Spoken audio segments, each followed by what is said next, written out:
65 filthy dogs have been rescued from an apartment after they became too much for their owner to handle.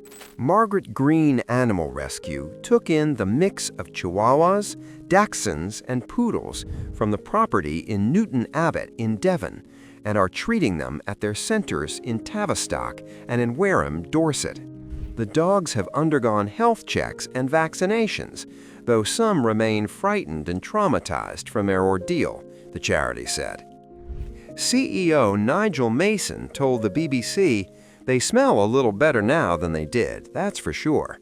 Conditions for the dogs, some as young as 2 weeks old, were so terrible that staff had to use smelling salts. The center said the owner had become completely overwhelmed by the number of animals in their care and was struggling to cope, so urgent action was needed to get the dogs to safety. People get a dog, they allow it to have puppies, and then it goes on, and in the end you end up with 65 dogs and no way of being able to care for those dogs in the right way, Mason explained. But it's sad for everybody involved. The center, founded in 1965, has been working with the RSPCA and several volunteers to look after the dogs, some of which require round-the-clock care. Mason said, "They're all pretty filthy, I have to say, and we've had volunteers with them over the last few days. They've got some massive worm burdens. In fact, so much so, we've seen worms coming out of some of the pups' noses, which is really unusual."